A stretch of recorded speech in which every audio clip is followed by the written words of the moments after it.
Great to meet you all. Congratulations on a really beautiful film. Loved every moment of it and took me through every emotion.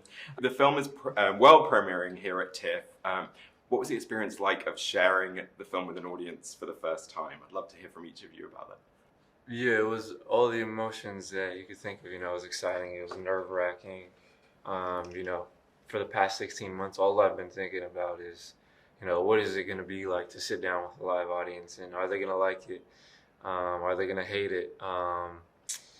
But it turned out well. The turnout was great. It was a sold-out crowd, and it was wonderful. I think for myself, just having lived with the film now through pre-production and production and post-production, and especially with post-production process, and having watched the film over and over and over, from whether it's for color, whether it's for VFX, whether it's for sound, like you kind of get lost in the sort of the fine details of the film. And so to have the chance to bring it out into the world and share it with audiences and kind of see it from a new, fresh perspective again, is just, that's what you live for. Well, Canada is my country, and to celebrate in my country, it feels very full circle. A lot of the topics that we talk about in Rez Ball resonates with all Canadian Indigenous communities as well. So just to get to celebrate a project like this in my country with an audience and getting their live reactions, it was just surreal and a complete blessing for us all, I think, too, in general. And there are so many breathtaking shots of Shiprock from the beginning of the film, and it kind of runs throughout the film. And I wondered, Sydney, what you wanted to capture on screen about the Navajo Nation. Rez, maybe with some of the locations that you chose and through the characters. Yeah, no, I think you hit the nail on the head. It's the Navajo reservation. It's Rez Ball. It's not City Ball. It's not suburban ball. It's not anything like that.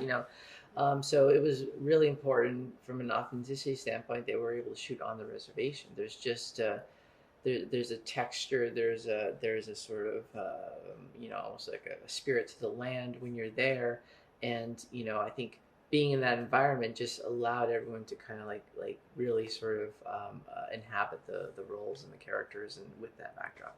This is your first film, Kauchani. Congratulations! I find that really hard to believe because you're so brilliant in the film. What was your approach to playing Jimmy, and was there anything that you particularly connected with about the character?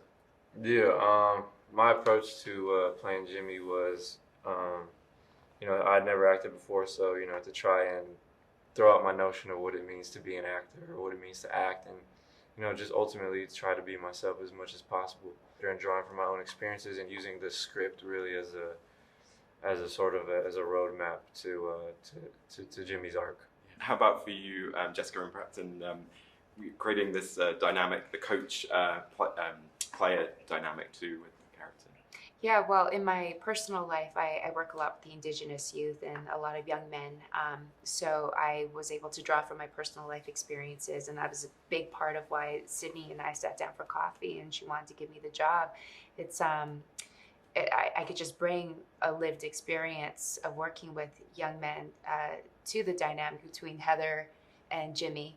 And I think on and off screen, we really had that dynamic anyways. It's like, Johnny doesn't need my help, but if he ever needed that extra support, I was absolutely there for him, and guide him through the entire process, this being his first film. But honestly, I felt like you didn't even need me. You were so good. So yeah. The basketball scenes are thrilling. I'm a new basketball fan now after watching the movie. Could you tell me a bit about what you wanted to capture with portraying them on screen, and also what they were like to be on court for you guys?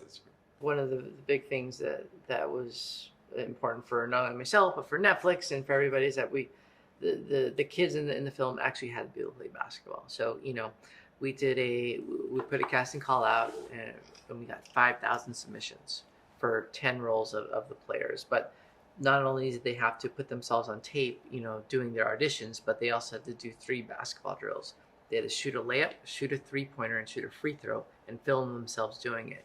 And so those 2 things really sort of showed us, A, can they act, but B, can they play? And we needed to have both. There were certainly actors that were great actors that couldn't play to save their life. and there were great players that could not act. And Kauchani and 9 others, they had that perfect combination of both. And and I think Kauchani is the star of the show for a reason. He excelled at both to the nth degree. Jessica, Kauchani, Sydney, thanks so much. Oh, thank you. Thank you. Very good.